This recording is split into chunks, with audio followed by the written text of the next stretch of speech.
long-standing interest in the relationship between violence, apocalypticism and millennialism, and have been fascinated by the papers I've heard and learnt very much. Thank you very, very much indeed. My primary concern this afternoon is, as one of the two trustees of the Panacea Charitable Trust, to focus on the development of the centre, which is kind of making it start, finding its feet and doing its exploratory work now. As I indicated in the outline for this session, in what was circulated to you, I've got in mind what the relationship is between apocalyptic, millenarian and messianism, and of course in connection with the theme of this particular symposium, the circumstances in which millenarianism leads to violence, which have been such an important focus of the papers we've heard today, and as well as the circumstances which prevent it and the extent to which millenarian beliefs endorse violence. Given the setting we're in here and the background of the symposium, I'm also interested in whether the history of the Sarkotian movement has shed any light on our discussion, for example, in the understanding of disappointed eschatological hope, and that's something which has been mentioned occasionally during our sessions today. We've got 2 sessions in our programme for some reflection, and my proposal is, in order to kind of change gear from listening to specific issues, which we have done throughout the day, that we have 5 to 7 minutes in pairs, in which I'd like us first and foremost to just kind of share with each other what has particularly struck us about what we have seen or heard, and in addition, and kind of this is leading to what my major hope is, that we may offer reflections on the relationship of violence and millenarianism, and although this, strictly speaking, is not part of the remit of the symposium, on the relationship between apocalypticism and millenarianism, and indeed anything which you might think might contribute to the development of the centre and to what it is we put on its website. So, here we are, the end of our first day. We can see where we've got to thus far, and we can do the same tomorrow in the light of what we hear tomorrow, and in the light of the sorts of thoughts we share together now, which I'll attempt to put up on a flip chart so that we can actually refer to them tomorrow, and repeat that process this time tomorrow afternoon.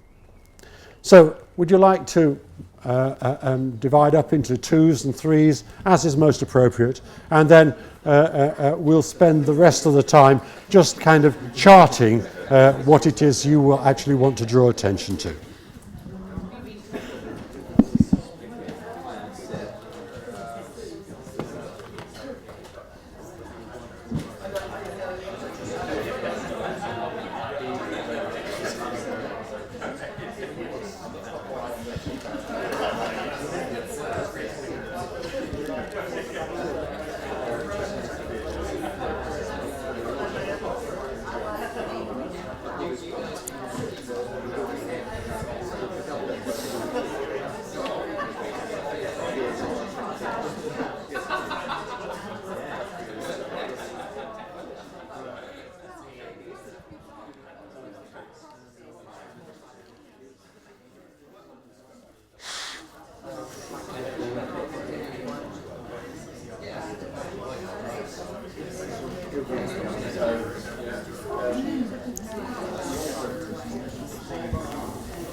So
I mean, the way I tend to think of it is that something that's apocalyptic ultimately has a sort of destructive outcome, something that's millennial ultimately has a more beneficial outcome. But then, of course, the question arises, for whom? So one man's millennium would be another man's apocalypse.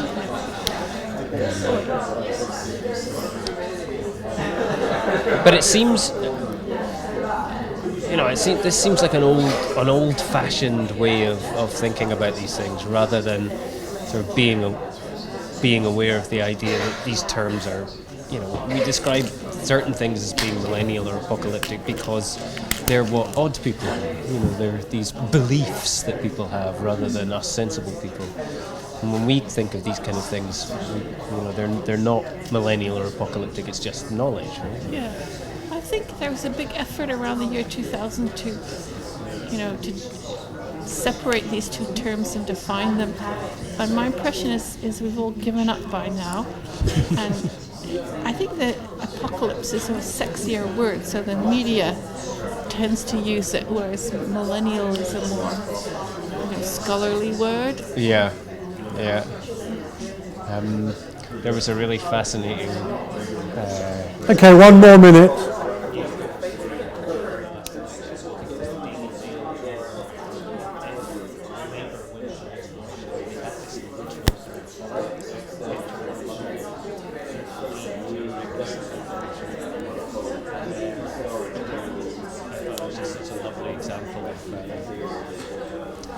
Of the way these ideas,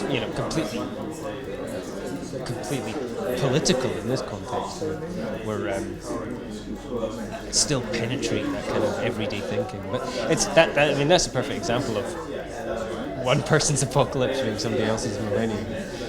I'm sure for the socialists it would have been the other way around.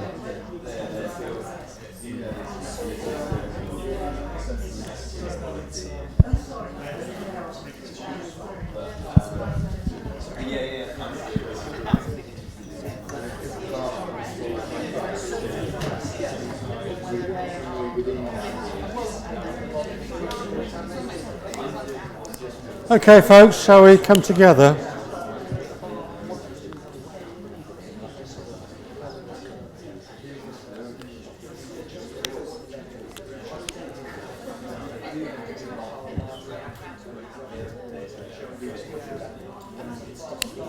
In order to make sure that everybody can have their say, I think I'm just going to go round each group and just get you to say one or two bits which struck you, which I can write up so everybody can have what they're wanting to contribute.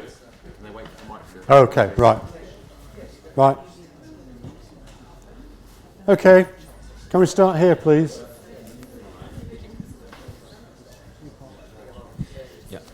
Okay, so, well, the only generalization that we could make it out of so many highly particular cases was what was said in Stewart's paper about the importance of external factors in determining as to whether millenarian movement will escalate to violence, and how that might have been under-researched but is probably more important in determining the level of violence. That's about it, really.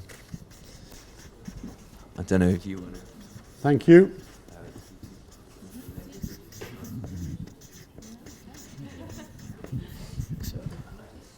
For us, I think one of the... Hello. Oh, sorry. The big things that stood out was in the case of the movement or group, in which they were killed by the authorities with the bombings. I think that struck us partly just because of the fact it was relatively recent and we hadn't heard about it. And also, I suppose, for me, it's partly the fact that a lot of these groups we're kind of defining them as fearful, and we point out how they're fearful of... Sorry, say it again. They were what? Fearful. Some of these groups that we've been looking at, there's fears to do with the world or kind of concerns, whereas with that situation, it was the authorities saying, right, no, kill them, get rid of them, which has just found quite interesting. And appalling, yeah, exactly. Right. I mean, so just let me be clear. Sorry, my hearing isn't what it should be. Are you making a similar point to this group here about the importance of external factors then? Possibly so, Yeah. Yeah. Well, that the state is more scary than the millenarian movement. Yeah, okay.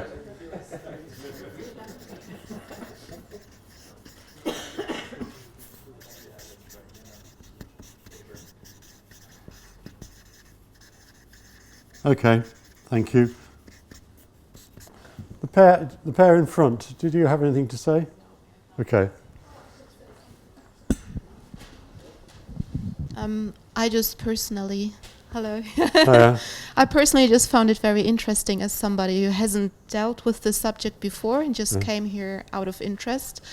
Millenarian movements probably was something that I've heard, from the US, drink the Kool-Aid kind of thing, but I just found it interesting that there seems to be potential for such movements throughout the past centuries, and wherever in this world anything like this can happen, people can find reasons to form in groups like this, and finding maybe outside, but threats is maybe a little bit too much, but just to form a movement like this and to separate themselves from the rest of society. That was a very, interesting point for me to learn today. Okay, thank you.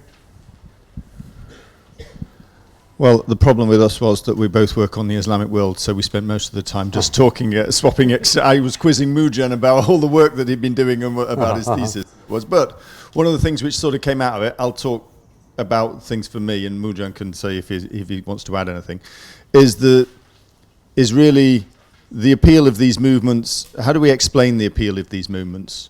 Because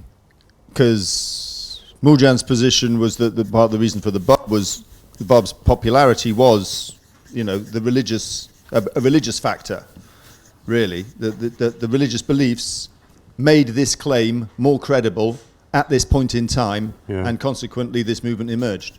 Yeah. The shift towards violence, what Mujan's paper was really that within the Barbie movement there was an attempt to try and downplay violence, and this sort of plays into what you've said in the one just above. The point was made by another group just above, which is that quite often it's the interaction with outside forces which leads to the violence, rather than an internal trajectory towards violence within the millenarian movement. And if Mujan's thesis is right, then that is a case of that is the Barbie movement, as we saw. Yeah. That it was the interaction with outside forces which led to violence, rather than anything internal. Ideologically, or in terms of the personnel involved, or whatever, which would lead to a necessarily violent move on the part of the millenarian group. Okay, thank you.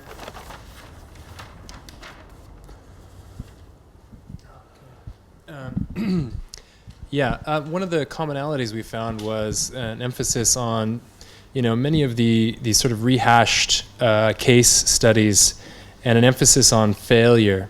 One of the issues there, I think, is there's an overemphasis on eventalism or events.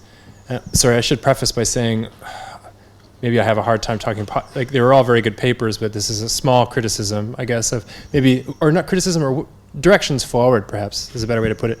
The emphasis on eventalism, where looking at movements generally and looking at the power relations between them, we could look at, instead of capital V violence, we could look at small v violence, everyday violences, as a way to move forward. Within millennial and apocalyptic movements, as we study them, we seem to be emphasizing instead failure, event, and then looking at the same case studies over and over when there are many other ones we could look at, I think, instead, without those large events, without the failure option, and re-theorize what it might mean to talk about, millennial and apocalyptic movements. So just let me be clear. Yeah. So that would be the kind of the violence you might have in mind would be how it is the charismatic leader treats and oppresses his or her members. Yeah, it could be that. It could be patriarchy. It could be charismatic. It could be a number of different. When I think of small v violence, I think of relations of power, in a kind of Foucauldian sense, where knowledge itself can act as a kind of violence. I might say, secondly, as well, there was many mentions.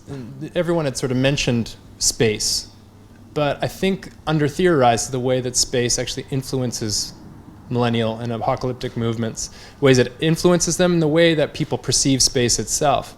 When you perceive space, a bounded space, a homogeneous space, I think you're more likely to other certain groups, and I think the inclusion of geography or space rather than just temporality might be an interesting way forward as well. Yeah. I mean, that did come up, I think, on... Oh, did it? Well, as soon as one starts talking about boundaries, one is thinking about enclosed space. Yeah. Okay, I think thank you. Joe had something to say too. Yeah.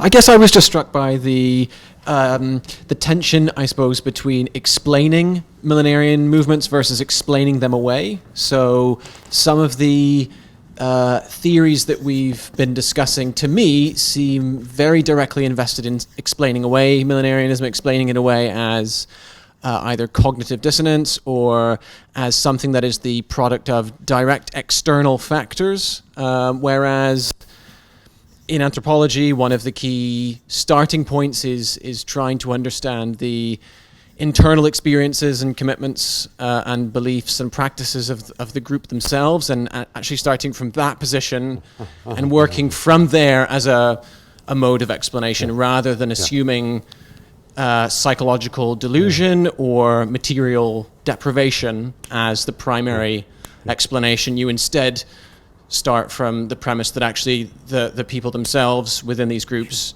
have correctly apprehended their own reality, and we need to understand that reality, at least in the first instance, within its own internal logic. I think a most appropriate thing to be saying in the context of the Panacea Society. Well, what we were talking about follows quite nicely from both those points, actually. And we started off discussing whether we really needed to make any distinction between terms like millennial, millenarian, apocalyptic. And we started thinking along the lines of, well, one man's millennium is another man's apocalypse. Ultimately, there's a lot of power imbalances going on in the way we use these terms and in the way we study these full stop, which is kind of what Joe was talking about there, that ultimately we have to remember that we're the part of the group that's looking on these odd people and their odd practices and trying to explain how people can believe such odd things, and ignoring our own odd beliefs, our own odd practices, and our own violence that's perpetrated by the majority. Okay. I'm duly chastened. Thank you. Thank you. We had a few. So looking at shared values and the difficulty of sharing values, then the difficulty of large changes in society, so novel developments in society and sections of those society who aren't able to cope or understand or succeed. Quite often men, sadly, failing with a narrative of warfare behind them, potentially, or economic difficulty. Yeah. So, social failure, novel society and social failure and disruption, yeah. And that can be gendered against a narrative of warfare.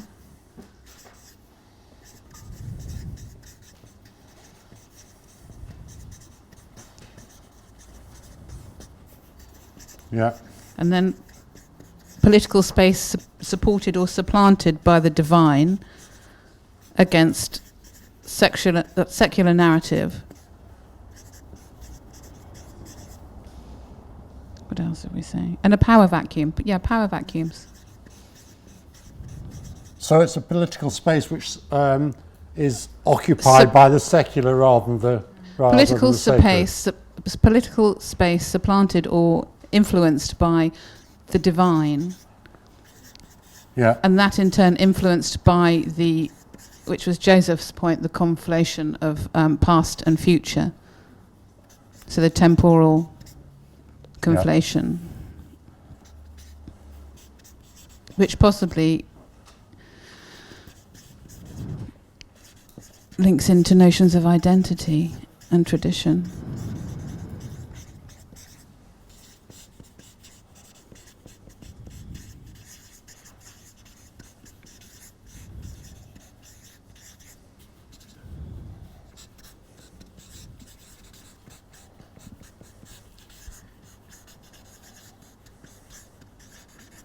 I think another thing we were saying was it's a real challenge to try and see the differences and the similarities between the different movements, and very often people overgeneralize or over-particularize. And it's part of our job as commentators to not go too far one way or the other, and always be aware of both seeing similarities and differences through comparison. So although these particular instances that we're hearing about are very useful because they allow us to compare and see similarities and differences. Okay, yeah. Thank you. Yeah, so just the power vacuum as well.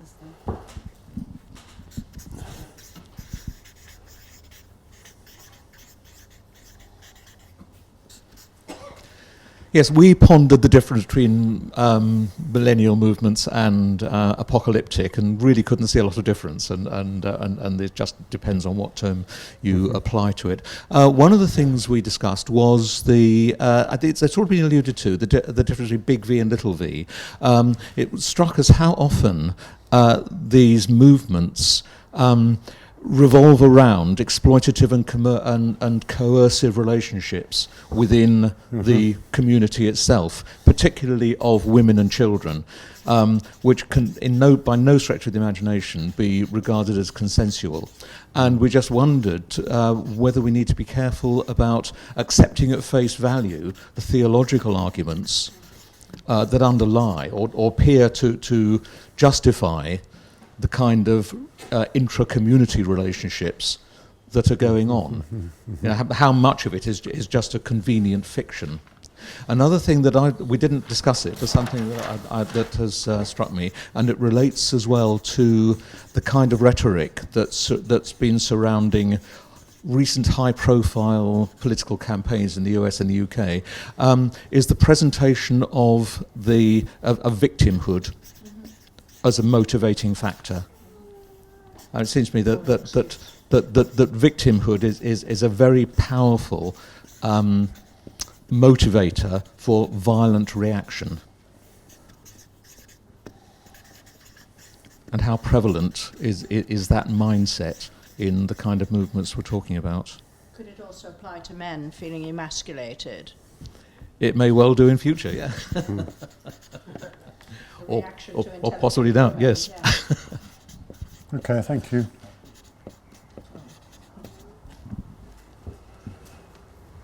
Ariel and Naomi, do you want to have anything to say? Okay. Can I just say the point I was trying to make was not to overgeneralize or over-particularize. I mean, we need to generalize as well as particularize. Through comparing particulars, we can generalize. But it's no good generalizing without looking at the particulars. No, absolutely.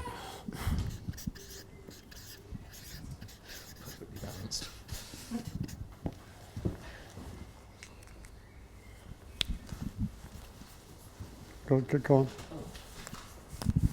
Yeah, I don't. This isn't necessarily a question which we can solve, but we bracket these movements together under these titles, and it's a defence in some ways for what's so-called mainstream religion against weirdness.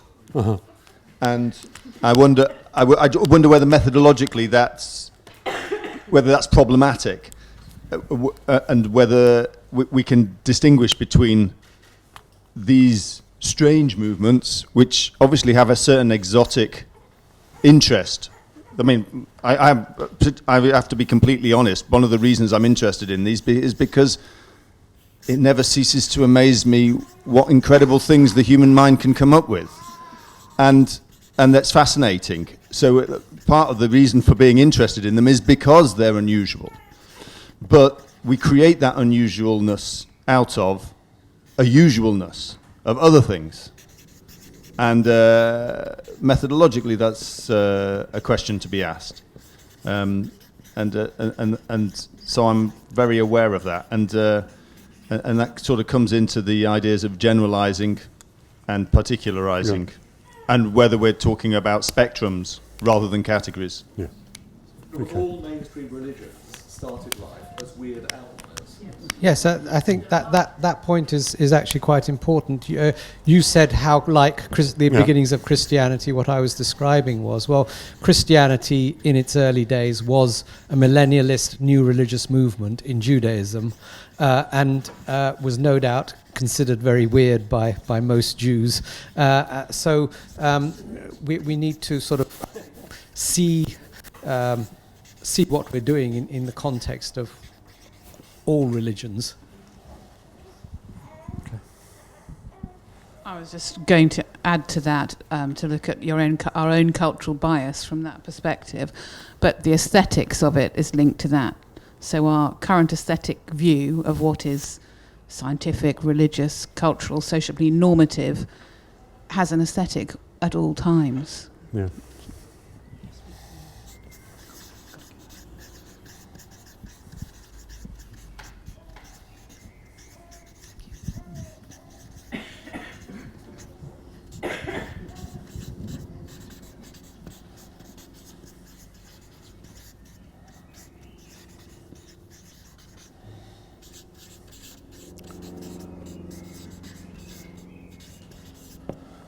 Thank you very much indeed. Before we close, anything more? Sorry, I don't want to talk too much, but one of the things that struck me is that for future work in terms of the society would be really interesting to include people who are supposedly members of these millenarian movements within our discussions, because they bring a perspective which could really, and not just for anthropological reasons, but as sort of, as academics, we're always being told that we have to engage with our impact user group, and this is one of the impact user groups that we can engage with. Yeah. If we can find partners to work with, then it would be, I think, remiss of us not to make linkages where it's possible.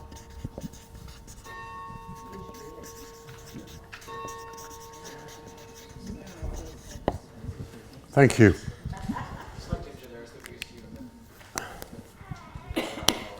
Sorry? I was going to say that the only slight danger with that is the built-in assumption that that there are no people here with millenarian convictions themselves, which may or may not be a correct assumption, right? My point was the discourse that we're doing is primarily not and involved in the movement discourse. It's primarily a academic analysis of the movement discourse. Do you get me? It's not. I do, although maybe that. Making presumptions about anyone in the room. Yeah. My point was about the sort of discourse that we're doing, which is a primarily academic discourse, which is not of an involved party who might speak differently about it. No doubt some of us might be able to participate in such a discourse, but we haven't done it. Okay, point taken.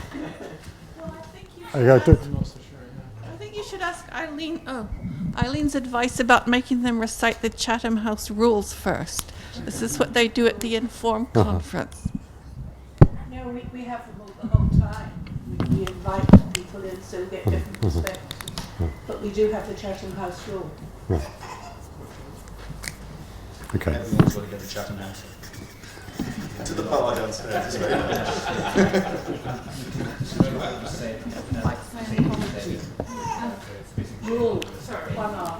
In the comment on the aesthetics, the comment on the aesthetics was prompted by, again, by the use of diagrams. So the use of sort of pseudo-scientific diagrams in the 18th, 19th century. So using the vernacular of the time for the sort of cutting edge, you know, what was new and what was modern. So there's the idea of introducing the novel and technology, semiotics. Right. Too many things.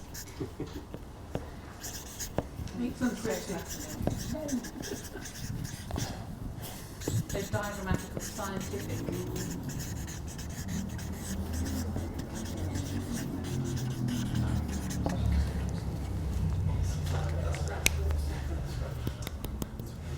Thank you very much.